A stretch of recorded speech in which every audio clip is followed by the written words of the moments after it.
इस्लामी इनकलाबी guard corps यानी IRGC की navy ने यह खबर दी है, ये उसने बताया है कि अमेरिकी और इस्राएली दहशतगर्द ठिकानों पर, जो उनका कहना है कि दहशतगर्द ठिकानों पर और उनके खिलाफ 4 कार्रवाइयां अंजाम दी गई हैं, जो बड़ी कार्रवाइयां हैं, जो ऑपरेशन ट्रू प्रॉमिस 4 की 88वीं लहर का हिस्सा थी। जी हां, यानी कि जो मिसाइलों का जत्था या बराज ऑफ मिसाइल जो दागे जाते हैं, यह 88वीं बार है कि यह मिसाइलों का बराज, मिसाइलों की लहर दागी गई है। यह आईआरजीसी का कहना है। यानी आईआरजीसी या यूं कह लें कि ईरान हमले करने से बाज नहीं आ रहा है। ईरान बार बार यह कह रहा है कि हमने पहले ही चेतावनी दी थी कि हम हमले की शुरुआत नहीं करेंगे, लेकिन अगर हम पर हमला किया गया तो हम जवाबी हमले में शदीद हमला करेंगे, जोरदार हमला करेंगे। और यह जोरदार हमले का सिलसिला 88वीं बार तक पहुंच गया है। आईआरजीसी यानी इस्लामिक रिवॉल्यूशनरी गार्ड कॉर्प्स के पब्लिक रिलेशन जो शोबा है, उसने ऐलान किया है कि नौसेना बलों ने यानी नेवी ने दुश्मन के ठिकानों पर भारी हमले किए हैं।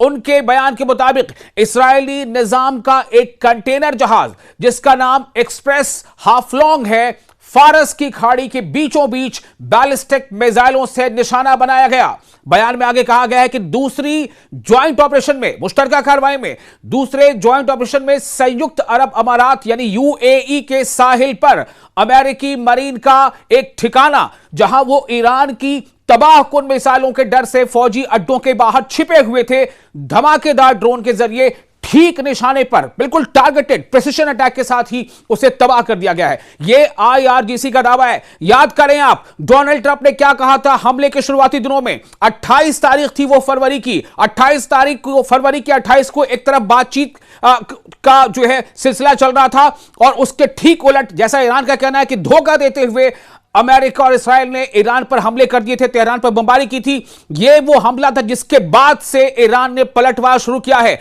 आईआरजीसी नेवी ने बहरीन में मनामा एयरपोर्ट के करीब अपने बेस के बाहर तैनात अमेरिकी 5th फ्लीट के काउंटर ड्रोन सिस्टम को भी तबाह कर दिया। बयान में यह भी कहा गया है कि कुवैत में जाबिर अल अहमद नामी अमेरिकी ठिकाने पर मौजूद 2 एडवांस्ड अर्ली वार्निंग रडार को भी ड्रोन से निशाना बनाया गया है। तो कुवैत में भी एक तरफ जहां इस्राएली टारगेट्स को लगातार हिट कर रहा है ईरान यानी आईआरजीसी, वहीं दूसरी तरफ मिडिल ईस्ट में, जिसे हम कहते हैं वेस्ट एशिया में भी यानी मगरबी एशिया में भी, चाहे वो सऊदी अरब हो, चाहे यूएई हो, या बहरेन हो, या कतर हो, या जॉर्डन हो, या कुवैत हो, इन तमाम मुल्कों में जहां कहीं भी अमेरिका के बेसेस हैं, अमेरिकी फौजी अड्डे हैं, या दूसरे अमेरिका का जो वहां पर पूरा रडार सिस्टम है, जो मिलिट्री या वॉर के लिए जो कम्युनिकेशन सिस्टम, उसे चुन चुन कर ईरान निशाना बना रहा है। आईआरजीसी के बयान में दोहराया गया है कि जल डबरू मध्य हर्मुज यानी कि स्ट्रेट ऑफ हॉर्मुज, जिसे हम कहते हैं आबनाए हुर्मुज, वो पूरी तरह से उनके कंट्रोल में है, ईरान के कंट्रोल में है। और इस हद तक कंट्रोल में है कि डोनाल्ड ट्रंप भी अब यह बयान देने पर मजबूर हो गए हैं कि स्ट्रेट ऑफ हॉर्मुज पर कंट्रोल खत्म किए बगैर हम जंग से बाहर निकल सकते हैं। यह डोनाल्ड ट्रंप का कहना है। क्योंकि डोनाल्ड ट्रंप ने जितनी ताकत लगानी थी अब तक लगा ली। डोनाल्ड ट्रंप ने कई दूसरे मुल्कों को स्ट्रेट ऑफ हॉर्मुज को खाली कराने के लिए मदद की अपील की, मुल्कों ने उनकी बात नहीं मानी। जर्मनी ने मना कर दिया, इटली ने मना कर दिया, फ्रांस ने मना कर दिया, स्पेन ने मना कर दिया, यूके ने मना कर दिया, यहां तक कि चीन ने भी मना कर दिया। अब क्या कह रहे हैं डोनाल्ड ट्रंप? अब कह रहे हैं कि जाओ और तेल ले लो, और हिम्मत है तो स्ट्रेट ऑफ हॉर्मुज भी खाली करवा लो। यानी तंज कसा जा रहा है डोनाल्ड ट्रंप की तरफ से। आगे बताता हूं कि बयान में जो आईआरजीसी ने जो बयान दिया है, उसका कहना है कि स्ट्रेट ऑफ हॉर्मुज पर हमारा अभी पूरा कंट्रोल है। बयान में चेतावनी दी गई है कि दुश्मनों की जरा सी हरकत का जवाब मिसाइल और ड्रोन हमलों से दिया जाएगा। ऑपरेशन ट्रू प्रॉमिस, यह नाम है ईरान के ऑपरेशन का, जो अटैकिंग ऑपरेशन है उसका नाम क्या रखा है? ऑपरेशन ट्रू प्रॉमिस 4 यानी वादे सादिक, मुहिम वादे सादिक 4। तो इसकी 88वीं लहर यानी 88th barrage of launch missile launched and drone launched 28 फरवरी को अमेरिका और इस्राएल की तरफ से ईरान के खिलाफ शुरू की गई जंग के बाद से ईरान की तकरीबन रोजाना की जवाबी कार्रवाइयों की एक कड़ी है। तब से ईरान की मुसल्लह अफवाज पश्चिमी एशिया में यानी मगरबी एशिया में, वेस्टर्न एशिया में अमेरिकी फौजी अड्डों और कब्जे वाले इलाकों में इस्राएली ठिकानों को मिसाइल और ड्रोन हमलों की लहरों से लगातार निशाना बनाती आ रही है। बेशक ईरान पर भी हमले हो रहे हैं, बेशक ईरान का भी नुकसान हो रहा है, लेकिन यह जंग है, जंग में तो नुकसान होगा ही। लेकिन आपको यह बता दें कि ईरान घुटने नहीं टेक रहा, जैसा कि डोनाल्ड ट्रंप का दावा था कि 1 हफ्ते काफी होंगे। आप देखें 1 महीने से ज्यादा हो गया है और अभी भी Donald Trump state of Hormuz खाली नहीं करा पाए हैं। ये सिर्फ इस तरह की बातें चल रही हैं कि अमेरिका जो है अपनी ग्राउंड इन्वेजन शुरू कर सकता है, वो अपनी मरीन भेज रहा है, वो अब 3000 और जो फौजियों की टुकड़ी भेज रहा है। ईरान का क्या कहना है? Come let us to the hell, यानी अगर आप आते हो तो आओ, आपका इस्तकबाल है, आपका वेलकम है, और आओ आपके लिए हम इस जगह को जहन्नुम बना देंगे, आपको हम शार्क मछलियों का निवाला बना देंगे, आप चल कर आओगे लेकिन आप चलकर वापस नहीं लौट पाओगे। ये इस तरह की बातें कही जा रही हैं IRGC के और ईरान के फौजी जो कमांडर्स हैं उनके जरिए से। IRGC ने इन कार्रवाइयों को अंतरराष्ट्रीय कानून के तहत जायज खुद दिफाई करार दिया है। कौन सी कार्रवाई? स्टेट ऑफ हॉर्मुज़ पर कंट्रोल करना। हाल के दिनों में ईरानी हमलों की पैमाइश और सटीकता में इजाफा हुआ है, यानी ईरानी जो हमले हो रहे हैं वो बिल्कुल प्रिसाइज और टारगेटेड है। आपको एक बात और बता दें, सोमवार को IRGC ने ऑपरेशन ट्रू प्रॉमिस 4 की 87वीं लहर अंजाम दी थी, यानी इससे पहले वाला जो बराज था, जो हमला था, जिसमें पूरे इलाके में अमेरिकी कमांड सेंटर्स और फौजी ठिकानों को निशाना बनाया गया था। यह कार्रवाई रियल एडमिरल अली रजा तंगसीरी की याद में की गई, जो ईरान के साहिली दिफाई इंतजामात को मजबूत करते हुए शहीद हो गए थे।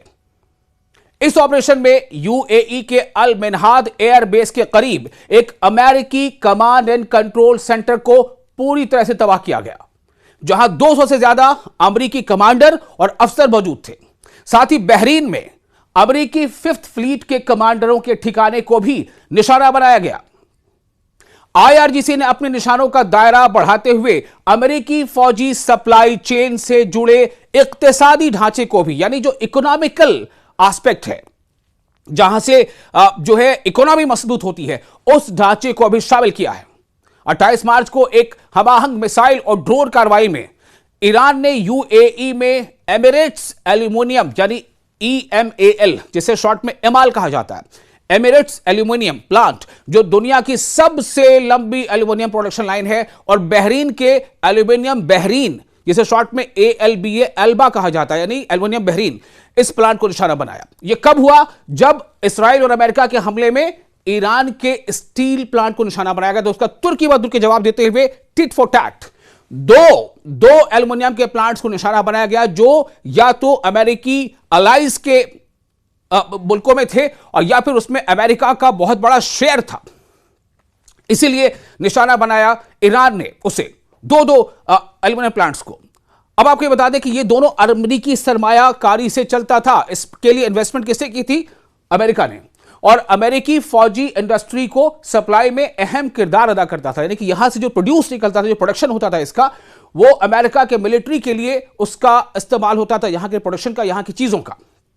इसलिए ईरान ने इन दो एल्यूमिनियम प्लांट को निशाना बनाया था। यह हमला ईरान की इंडस्ट्रीज पर अमेरिका इसराइल के हमलों के जवाब में किया गया, जिनमें इस्फहान और खुजिस्तान सूबों के दो बड़े स्टील प्रोड्यूसर्स भी शामिल थे। तो लगातार ईरान हमले करता जा रहा है, इस हद तक हमले कर रहा है कि डोनाल्ड ट्रंप बार बार अपने बयान बदलने पर मजबूर हो रहे हैं। कभी वो कहते हैं कि स्ट्रेट ऑफ हॉर्मुज़ को मैं खाली करा दूंगा, कभी कहते हैं कि आओ दुनिया के तमाम मुल्क को हमारा साथ दो, हम स्ट्रेट ऑफ हॉर्मुज़ को खाली करा देंगे। फिर कभी कहते हैं कि हमें नहीं कराना, हमें स्ट्रेट ऑफ हॉर्मुज़ से कोई मतलब नहीं है, जिसे वहां से तेल गुजारना हो वो खाली करा ले। अब उन्होंने ब्रिटेन को बड़ा तंज आमेज लहजे में कहा है कि थोड़ी हिम्मत दिखाओ और जाके स्ट्रेट ऑफ हॉर्मुज़ खाली करा लो और तेल वहां से गुजार लो, और नहीं तो फिर हमसे तेल खरीद लो। मतलब इस तरह की बातें अब वो अपने दोस्त मुल्कों से कह रहे हैं, चूंकि उनके जो दोस्त मुल्क हैं सो कॉल्ड, चाहे यूके हो या फिर फ्रांस हो या इटली हो, ये सब, या स्पेन हो, इन तमाम मुल्कों ने अमेरिका का साथ देने से ईरान के खिलाफ जंग में मना कर दिया। इन मुल्कों का यही कहना है कि ये वॉर, ये लड़ाई आपकी लड़ाई है, हमारी नहीं। यहां तक कि फ्रांस के जो इमैनुअल मैक्रों हैं, उन्होंने तो एक अजीब सी बात कह दी थी कि हम किसी देश के राष्ट्रपति जिसकी उम्र 79 साल की हो गई है, उसके मूड के हिसाब से फैसला नहीं ले सकते। और इसी का जवाब डोनाल्ड ट्रंप ने शायद अब दिया है एक तंजिया लहजे में। फ्रांस को भी इशारे में कहा है और यूके का तो बाकायदा नाम लेकर कहा है कि आप जाकर के हुर्मुज़ खाली कराओ और तेल ले लो, हिम्मत दिखाओ और जाके लड़ लो, हम आपके लिए नहीं लड़ेंगे। अब ये अमेरिका का कहना है। अब आप देखिए ईरान की आखिर ये कैसी स्ट्रैटेजी है कि ईरान ने अमेरिका और उसके दोस्त ममालिक के बीच में ही दीवार खड़ी कर दी, और वहीं दूसरी तरफ ईरान को एक के बाद एक कई मुल्कों का सपोर्ट मिलता चला जा रहा है। या तो कुछ मुल्क ईरान के सपोर्ट में अपनी आवाज बुलंद कर रहे हैं, या फिर कुछ मुल्क ईरान का सपोर्ट का भले ही वो ऐलान नहीं कर रहे हो लेकिन वो अमेरिका का भी साथ नहीं दे रहे हैं। इतना ही ईरान के लिए शायद बहुत काफी है।